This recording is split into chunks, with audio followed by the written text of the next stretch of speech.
അപ്പോൾ നമ്മൾ മലേഷ്യയിലെ എയർപോർട്ടിൽ എത്തിയിട്ടുണ്ട്. നമ്മൾ എത്തിയത് അവിടുത്തെ ഒരു 8:30 ആയപ്പോഴാണ്. നമ്മൾ 8:30 ആയപ്പോഴത്തേക്ക് നമ്മൾ എയർപോർട്ടിലെത്തി. അവിടുന്ന് ഫ്രഷപ്പായി നമ്മൾ അവിടുന്ന് നേരെ ഇറങ്ങാനുള്ള പരിപാടിയിലാണ് പോയത്. അങ്ങനെ നമ്മൾ അവിടുന്ന് നമ്മുടെ ലഗേജ് പിക്കാനായിട്ട് ഇറങ്ങുവാണ്. ആക്ച്വലി ഫ്ലൈറ്റിൽ അവിടെ നിന്ന് ഇറങ്ങിയപ്പോഴത്തേക്കും നമ്മൾ നോക്കിയപ്പം 5:30 ആയിരുന്നു ടൈം. ലാൻഡ് ചെയ്തപ്പോഴത്തേക്കും അവിടുത്തെ 8:30 ആയി.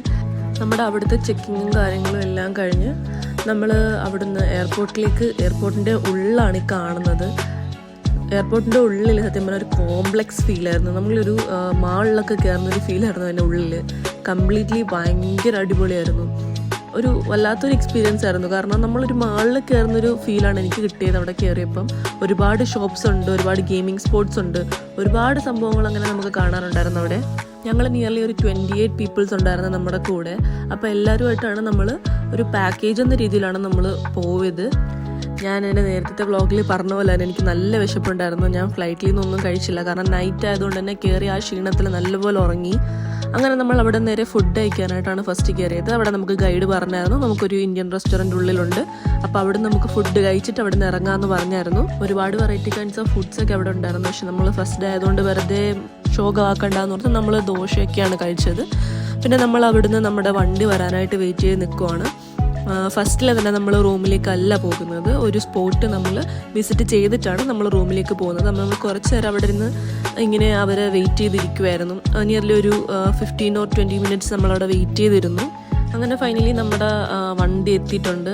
നമ്മുടെ ഇവിടുത്തെ കണക്കത്തെ വണ്ടി അല്ലായിരുന്നു, ഒരു വാനാണ്. ആക്ച്വലി വാൻ എന്ന് പറഞ്ഞാൽ നമ്മുടെ എൻ്റയർലി ഡിഫറെൻ്റ് ആണ്. നമ്മൾ ഇവിടുത്തെ കണക്കത്തെ വണ്ടിയൊന്നും അല്ലായിരുന്നു. പക്ഷെ ഭയങ്കര കംഫർട്ടബിൾ ആയിരുന്നു. നമ്മളങ്ങനെ ആ ഒരു പ്ലേസിലേക്ക് പോയിക്കൊണ്ടിരിക്കുകയാണ്, ഫസ്റ്റ് ഡെസ്റ്റിനേഷനിലേക്ക്. എയർപോർട്ടിന് അടുത്ത് തന്നെ ആയതുകൊണ്ടാണ് ഫസ്റ്റ് അവർ ആ ഡെസ്റ്റിനേഷനിൽ കൊണ്ടുപോയിട്ട് പിന്നെ നമ്മളെ റൂമിലേക്ക് കൊണ്ടുപോകാമെന്നാണ് പറഞ്ഞത്. അപ്പം നമ്മൾ ഫസ്റ്റ് പോകുന്നത് പുത്രാചാര്യ ടൗണിലേക്കാണ്. അവിടെ തന്നെ പുത്ര മോസ്കും ഉണ്ട്. ഈ 2 വ്യൂസാണ് നമുക്ക് അവിടെ കാണാനുള്ളത്. രണ്ടും അടുത്തടുത്ത് തന്നെയാണ്. അപ്പോൾ നമ്മൾ ആ പോകുന്ന വഴിയിലുള്ള കാഴ്ചകളാണ് ഈ കണ്ടുകൊണ്ടിരിക്കുന്നത്.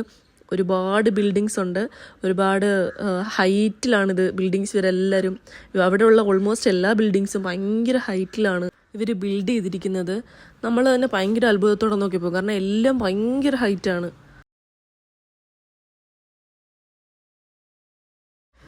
അങ്ങനെ നമ്മൾ നമ്മുടെ ഫസ്റ്റ് ഡെസ്റ്റിനേഷനിൽ എത്തിയിട്ടുണ്ട്. ഇതാണ് പുത്രാജയ. ഇത് ഇവിടുത്തെ പ്രൈം മിനിസ്റ്റർ മഹാതിർ മുഹമ്മദിൻ്റെ ഒരു ഐഡിയ ആണ് ഈ പുത്രാജയ എന്ന് പറയുന്നത്. ആക്ച്വലി നമുക്കിതിൻ്റെ എൻട്രി മാത്രമേ ഉണ്ടായിരുന്നു. എൻട്രി അല്ല, നമുക്കിതിൻ്റെ ഫ്രണ്ടിൽ നമുക്ക് ഫോട്ടോ എടുക്കുക, അത് മാത്രമേ ഉണ്ടായിരുന്നുള്ളൂ. എൻട്രി ടിക്കറ്റ് നമുക്കില്ലായിരുന്നു. പിന്നെ നെക്സ്റ്റ് പ്ലേസ് എന്ന് പറഞ്ഞാൽ നമ്മുടെ Putra mosque, one of the best place in Malaysia എന്ന് വേണമെങ്കിൽ പറയാം. അതൊരു ബിഗ്ഗസ്റ്റ് മോണ്യുമെൻ്റ് ആയിരുന്നു. നമ്മൾ ചെന്ന ടൈമിൽ നല്ല ചൂടായിരുന്നു അവിടെ. ചൂടെന്ന് പറഞ്ഞാൽ നല്ല ചൂടായിരുന്നു. അങ്ങനെ നമ്മൾ ഉള്ളിലേക്ക് കയറിയപ്പോൾ തന്നെ അവരുടെ ഇൻറ്റീരിയൽസും കാര്യങ്ങളൊക്കെ കണ്ടപ്പോൾ തന്നെ ഭയങ്കര പൊളിയാണ്. കാരണം ഓരോ ചെറിയ ഇതുപോലും ഭയങ്കര അടിപൊളിയായിട്ടാണ് അവർ ചെയ്തിരിക്കുന്നത്. ഉള്ളിലേക്ക് കയറുമ്പോൾ തന്നെ നമ്മുടെ അടുത്ത് അവർ വന്ന് പറഞ്ഞായിരുന്നു, ഗേൾസിനുള്ളിലേക്ക് കയറുമ്പോഴത്തേക്കും നമ്മൾ ഡ്രസ്സ് മാറ്റണം. ഡ്രസ്സ് ചേഞ്ച് ചെയ്യണമെന്നല്ല, അവിടെ നിന്ന് ഡ്രസ്സ് തരും, നമ്മൾ അതിട്ടുകൊണ്ടേ നമുക്ക് ഉള്ളിലേക്ക് കയറാൻ പറ്റുള്ളൂ, അല്ലാത്തവർക്ക് ഉള്ളിലേക്ക് കയറാൻ പറ്റില്ല. മലേഷ്യയുടെ തന്നെ ഒരു പ്രിൻസിപ്പൽ മോസ്കാണ് ഈ പുത്രാജയ മോസ്ക് എന്ന് പറയുന്നത്. ഇത് ലൊക്കേറ്റ് ചെയ്തിരിക്കുന്നത് പുത്ര സ്ക്വയറിലാണ്. അതായത് ഒരു മാൻമെയ്ഡ് പുത്രാജയ ലേക്ക് ഉണ്ട് അതിനടുത്തായിട്ടാണ് ഇത് ലൊക്കേറ്റ് ചെയ്തിരിക്കുന്നത്. ഈ മോസ്ക് നെയിം ചെയ്തിരിക്കുന്നത് തങ്കു അബ്ദുൾ റഹ്മാൻ പുത്ര അൽഹാജിയുടെ ഹോണറിലാണ്.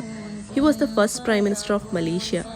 അറ്റ് എ ടൈം 15,000 പീപ്പിൾസിന് ഒറ്റയടിക്ക് നിസ്കരിക്കാൻ പറ്റുന്ന ഒരു മോസ്കാണ് ഈ പുത്ര മോസ്ക് എന്ന് പറയുന്നത്. അത്രയും വാസ്റ്റായിട്ടാണ് ഇവരിത് ബിൽഡ് ചെയ്തിരിക്കുന്നത്.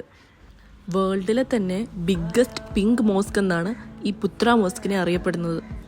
നമ്മൾ അറൗണ്ട് ഒരു 45 minutes അവിടെ സ്പെൻഡ് ചെയ്തത്. നമ്മളവിടുന്ന് ഉള്ളിലേക്ക് കയറുമ്പോൾ തന്നെ അവിടെ നമസ്കരിക്കാൻ ഒരു സെക്ഷനുണ്ട്, ടൂറിസ്റ്റ് പ്ലേസ് വേറെ ഉണ്ട്. അങ്ങനെ ഒരുപാട് 2-3 കാറ്റഗറീസ് ആയിട്ടാണ് ഈ മോസ്ക് ഇവർ ബിൽഡ് ചെയ്തിരിക്കുന്നത്. 3 സെക്ഷൻസ് ആണ്.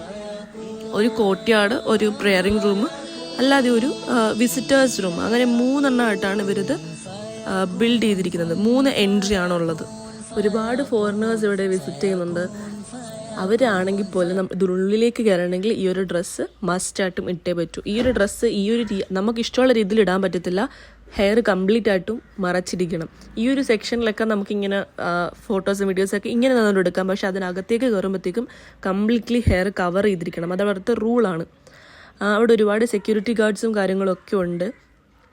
അപ്പം എനിക്കവിടെ കയറിയ ടൈമിൽ ഒരു ചെറിയ പണി കിട്ടിയായിരുന്നു. നമ്മൾ ഫോട്ടോ എടുക്കുന്ന ടൈമിൽ ഈ തലയിലിടുന്ന ഈ സാധനം ലൈറ്റായിട്ടൊന്ന് താഴെ വീണു. അപ്പം തന്നെ ഇവർ പെട്ടെന്ന് ഓടി വന്ന് അതങ്ങനെ ഇടാൻ പറ്റത്തില്ല, ഇവിടുത്തെ റൂളാണെന്നൊക്കെ പറഞ്ഞ് നമ്മുടെ അടുത്ത് വന്ന് ഇങ്ങനെ പറഞ്ഞായിരുന്നു. അപ്പോൾ അതിനുള്ളിൽ തന്നെ അവർ എഴുതി വെച്ചിട്ടുണ്ട് എങ്ങനെ ഇടണ്ടേന്നുള്ളത് ഒരുപാട് ഇൻസ്ട്രക്ഷൻസ് അവിടെ കൊടുത്തിട്ടുണ്ട്. എങ്ങനെ ഇടാം എങ്ങനെ ഇടണ്ട എന്നൊക്കെ കൊടുത്തിട്ടുണ്ട്. അവർ നിർബന്ധിക്കുന്നില്ല ആരെയും ഉള്ളിലേക്ക് കയറണം അല്ലെന്ന് അവർ നിർബന്ധിക്കുന്നില്ല. നമുക്ക് ഇഷ്ടമുണ്ടെങ്കിലാണ് കയറേണ്ടത്. പക്ഷെ കയറേണ്ട റൂൾസ് ഇത്രയാണെന്ന് അവർ പറഞ്ഞിരിക്കുന്നത്. ഉള്ളിൽ വല്ലാത്തൊരു എക്സ്പീരിയൻസ് ആയിരുന്നു എൻ്റെ ഉള്ളിൽ. പുറമേ നമ്മൾ കാണുന്നതിനെക്കാട്ടി ഭയങ്കര അടിപൊളിയായിരുന്നു എൻ്റെ ഉള്ളിൽ. മുകളിലത്തേക്ക് ഇൻറ്റീരിയൽസ് കണ്ട് നമ്മൾ ആകെ ഞെട്ടിപ്പോയി. കാരണം അത്രയും അടിപൊളിയായിരുന്നു അതിനുള്ളിലെ ഒരു ഇൻറ്റീരിയൽസ് കൊടുത്തിരിക്കുന്നത്. ഭയങ്കര സൂപ്പറായിരുന്നു. ഒരുപാട് കോട്ട്സും ഒരുപാട് ഇൻഫോർമേറ്റീവ് ആയിട്ടുള്ള കാര്യങ്ങളൊക്കെ ഇതിനകത്ത് അവർ പ്രൊവൈഡ് ചെയ്തിട്ടുണ്ട്. കണ്ടോ അതിൻ്റെ ആ ഒരു മുകളിലത്തെ ആ ഭാഗം കണ്ടോ. ആക്ച്വലി നമ്മൾ ഇവിടുത്തെ ആ ലേക്ക് വീഡിയോയിൽ എടുക്കാൻ പറ്റില്ല. നമ്മളവിടെ നിന്ന് കണ്ടായിരുന്നു. പക്ഷേ വീഡിയോയിൽ ആ ലേക്കും മോസ്കായിട്ടുള്ള സംഭവം നമുക്ക് എടുക്കാൻ പറ്റിയില്ല. എല്ലാം കഴിഞ്ഞ് നമ്മൾ അവിടെ നിന്ന് ഇറങ്ങിയപ്പോഴാണ് ആ ലേക്കിൻ്റെ വ്യൂ കണ്ടത്. ആ ലേക്കും ഈ മോസ്കും കൂടെ നിൽക്കുന്നൊരു വ്യൂ ഭയങ്കര ഒരു വ്യൂ ആണ്. മലേഷ്യയിൽ പോകുന്ന ആരെങ്കിലും ഉണ്ടെങ്കിൽ ഈ ഒരു പ്ലേസ് മസ്റ്റായിട്ടും വിസിറ്റ് ചെയ്യണം. നമുക്ക് കിട്ടുന്ന നല്ലൊരു എക്സ്പീരിയൻസ് ആയിരിക്കും മലേഷ്യയിലെ ഈ ഒരു മോസ്ക് എന്ന് പറയുന്നത്. മസ്റ്റ് ട്രൈ ഐറ്റം ട്രൈ ചെയ്തതിൻ്റെ ആഫ്റ്റർ എഫക്റ്റിൽ നിൽക്കുന്നുണ്ടോ, തിന്ന് പണ്ടാരടങ്ങിയിട്ടിരിക്കുക. എന്തോ കഴിച്ച് ഇപ്പം പൊളിക്കണമെന്ന് പറഞ്ഞിട്ട് മസ്റ്റ് ട്രൈ ഐറ്റം ആണെന്ന് പറഞ്ഞിട്ട് ആ സാധനം ഒരുപാട് വീഡിയോസ് നമ്മൾ ഇട്ടിട്ടുള്ളതാണ്. ആ സാധനം എടുത്ത് കഴിച്ചിട്ട് നോക്കിയേ. എന്താ പറ്റിയ എന്താ ട്രൈ ചെയ്തിട്ട് എന്തോ മോശമായി പോയല്ലേ. എന്തോ അതിന്റെ ടേസ്റ്റ് എന്തോ മധുരമാണോ? പിന്നെ ടേസ്റ്റ് വൈസ് കുഴപ്പമില്ലേ?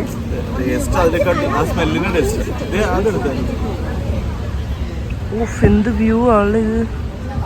ആ മോസ്ക് നിൽക്കുന്ന സെറ്റ് നോക്കിയേ, കിട്ടില്ല.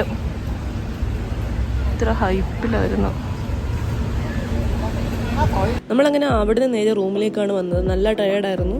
അവിടെ നേരെ നമ്മുടെ റൂമാണത്. റൂം നല്ല ബെസ്റ്റ് റൂമായിരുന്നു കേട്ടോ. 3 സ്റ്റാർ ഹോട്ടലായിരുന്നു നമ്മുടെ റൂം. അപ്പം നമ്മുടെ അടുത്ത വീഡിയോയിൽ നമ്മുടെ ബാക്കി മലേഷ്യയിലെ വിശേഷങ്ങളെല്ലാം കാണിക്കുന്നതായിരിക്കും. കാരണം ഒരുമിച്ച് എല്ലാം കൂടി ഇതിനകത്ത് ഇട്ട് കഴിഞ്ഞാൽ ഒരുപാട് ലെങ്ത് ആയിപ്പോൾ നിങ്ങൾക്കും മടുപ്പായിരിക്കും. അതുകൊണ്ട് തന്നെ നമ്മുടെ നെക്സ്റ്റ് വീഡിയോയിൽ കാണുന്നവരെ ടിൽ ദെൻ ബൈ ബൈ. നമ്മുടെ ചാനൽ ഇഷ്ടപ്പെടുന്നവരാണെങ്കിൽ ചാനൽ ഒന്ന് സബ്സ്ക്രൈബ് ചെയ്തുകൊണ്ട് സപ്പോർട്ട് ചെയ്യാം.